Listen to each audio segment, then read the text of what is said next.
Hey everybody, Mobile Gamers Unite with a sigh of relief. Here in Langrisser, I did write a ticket to support, just kind of letting them know, hey, if the YuYu Hakusho collab gets canceled, heads up, I'm gonna want a refund and stuff. And they did write back to me and said, "Dear Commander, we totally get it, but we're not sure about the specific time. Stay tuned." The fact that they're responding like that is a really, really good sign to me. Honestly, I didn't think they were going to say anything back.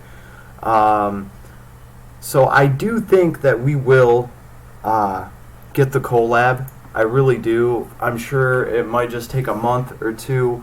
I really wish they would have sent us something in the mailbox, some sort of announcement. It just kind of scared me that they were trying to kind of be hush hush about it. So all in all, sigh of relief right there. And I do think we will get the Yu Yu Hakusho collab pretty soon. So everybody, don't go crazy with your lapis. Don't just start spending it left and right. Truth be told, after I pulled Rainforce, I had about 87 summons left. I probably should have held on to every single one of them, but I did a pull video, and I tried to pull Betty just for the hell of it. Matter of fact, since we have been blessed with a little bit of good news, what is going on here? I was going to do a pull for you guys and show you guys what you shouldn't do. Yeah, Emerald Gate's good. So we can still do that. I'm going to advocate for saving resources. I really don't need Betty, but since you guys sat through one of my vids, we can do some pulls together. That way you guys don't have to do them. You can just live vicariously through me. And look at that, we started on a yellow. That's rare. Can we double tap that yellow? But really, after this, I will be saving all of my lapis. Here's the thing, too. This is a limited banner, and I'd still like to have Betty just for, collection's sake. I don't know how much I'd really use her. The character that I would want off of this banner is obviously little Mr. Dracula himself, Rainforce. And actually, we might as well talk about him too, because I've watched a couple videos that some YouTubers did on him, and a couple of people just have this running opinion that he's only cool to look at, and if you are a free-to-play player, you probably shouldn't pull for him because he's not actually powerful. And I really think there is a misconception there. I think this character is absolutely powerful. He does favor skill-based play. The way I see it, you can pretty much embarrass your opponent with him if they don't know how to play against him. And that's just my opinion on it. But in order to be able to achieve that with Rainforce, you really have to have him at peak condition. You have to have your stats as high as they could possibly go for him to be effective. And I think he is somewhat gear hungry. He does take some good gear. If you have a converter, that's great for him, or an extreme magic bow. But those aren't typically some of the easiest weapons to get. The other one too is Sakura's sword. I've been playing around with that because every time he does his AoEs, Sakura's sword will debuff people.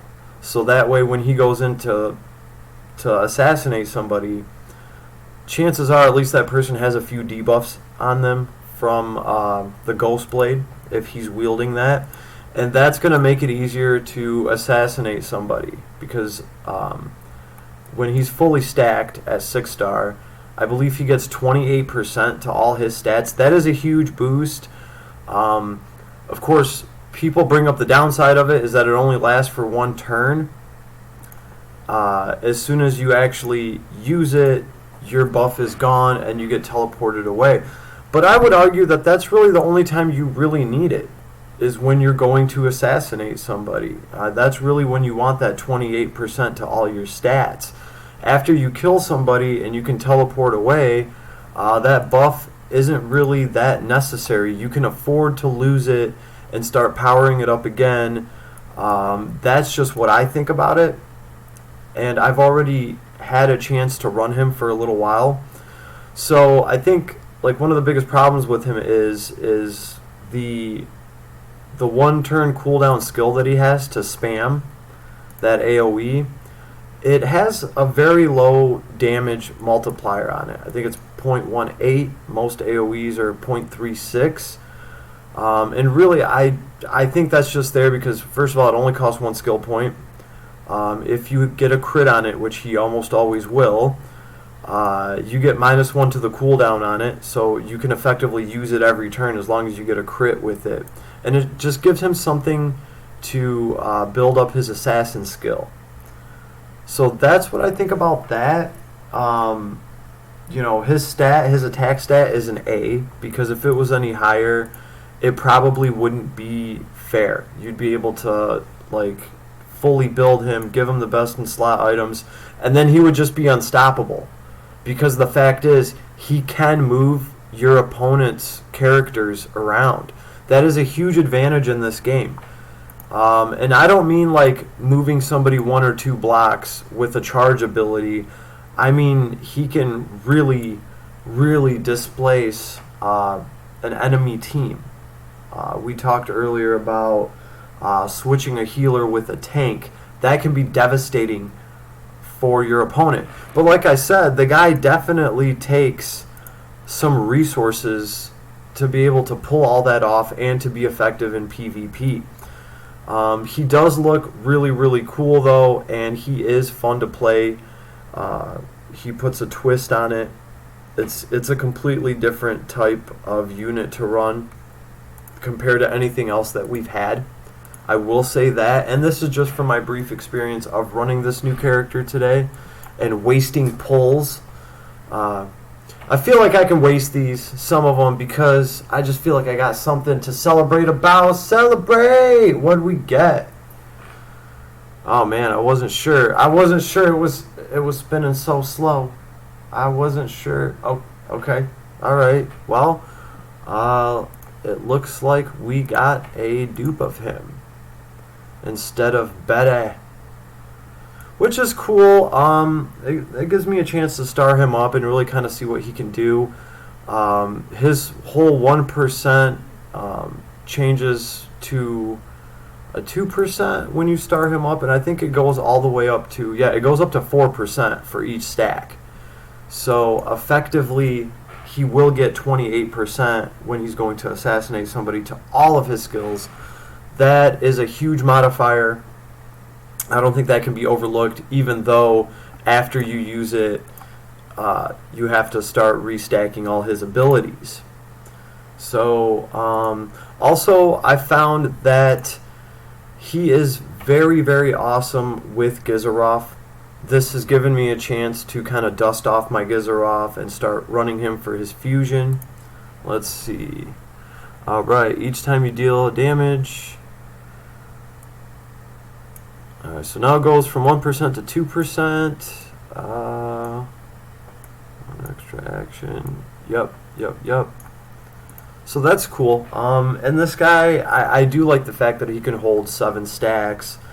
And then it unlocks that ability. I think it's pretty cool. Lucky number 7. They shouldn't be that hard to get. I did class mine up.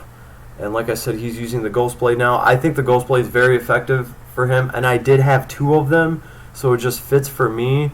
I think ultimately the class that you want to finish this guy in is going to depend on what gear you have. If you have the Ghost Blade, obviously you're going to want him to use that or something that adds fixed damage. And obviously if you have an Extreme Magic Bow, then you could just go the Ranger class way with him. What is it called? Ronin something? Ronin Samurai? I don't know. But you can have him with Extreme Magic Bow. What is cool about this is, even though that he's an infantry unit right now, he has the little samurai with him. So they can attack 2 blocks even if he can't, which is kind of cool. If some archers run up on you, at least you can throw some samurai swords back in their faces. I think that's pretty nifty. Just something else I've noticed, kind of overlooked earlier. So I thought that was pretty cool. But all in all, he's definitely a fun character to play. And this is what I'm going to be working on because I really do think that he's worth it. I haven't had a chance to run him with Yelest yet, but I've ran him with Gizarov, and I've most definitely ran him with the Strat Masters, with Leon and Altamüller, because I already have a lot of stock in them. So that is what I think about Rainforce. He's definitely interesting. I'm going to have to fully hold out judgment till I see how powerful he can get. But do not be surprised to see this guy running around out there and just causing mischief. He can really set up a party to get broke.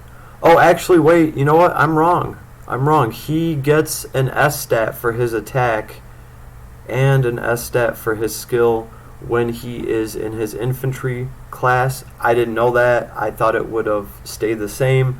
In his ranger class, his attack is only an A and his skill is an S. So maybe you might want to end in this class just for the simple sake of having an S attack stat. If you guys have anything to add to that, let me know. So yeah, this is probably where I will keep him. Now that I noticed that. See, I'm learning stuff alongside with you. And actually, let's check out his skin. Man, this skin is gnarly. Is definitely cool. Medicine Man. Oh boy. Yeah, he's got one of those creepy eyes wide shut masks, and yeah, he just left one of those parties. So all in all, definitely a cool character. If you can get him, he is fun to play. And like I said, a lot of YouTubers have just been saying he just looks cool, but he's not one of the strongest characters. It's hard for me not to try to argue with that when this guy can displace people like that. I think where people just really get caught up is he's really going to be using Sonic Blade a lot. And like I said, it's only a .18. Star Stab is a .33. This one's a lot more effective.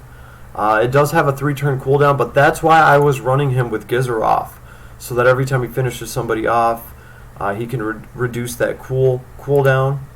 And like I said, I haven't been able to pick up his other ability that I want to run, Eclipse.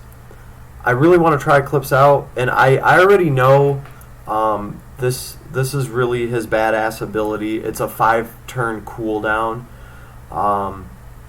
The thing is, I would really want the converter for this, and maybe I will try it out. I will take it off of Leonhardt and put it on him just so I can see what I can do with it. But yeah, I would really want another converter, and that is probably the number one thing that I'm looking for in this game now, is more converters, since I only have one. I wanted one for Bernie, but truth be told, guys, if I pulled a second one right now, it would go to this man right here and not to Bernie, because Bernie's pretty solid right now. Alright, so everybody have an awesome day. This is what I think about Rainforce after having him for a whole day to play. He is more than just cool looking. Alright guys, don't get it twisted. If he is built right, and if you have the gear for him, he can definitely do a ton of damage. And he can, quite frankly, he can embarrass your opponent. You know, somebody sets up in front of you, you switch a couple other people around and get to assassinate somebody.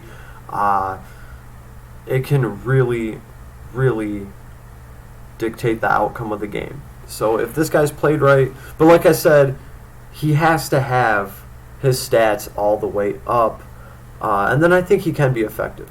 Only time will tell. We will have to see. Alright? So, but that's what I think about him. I'm happy I pulled him. And this gives me something to play around with, something to hold me over until that Yu Yu Collab, which now I'm going to need another month to replenish my resources. I'm sure everybody else does too. Alright, so Mobile Gamers Unite, I hope you are having an awesome night, and Don't blow all that lapis. Even I saved some. Peace, everybody.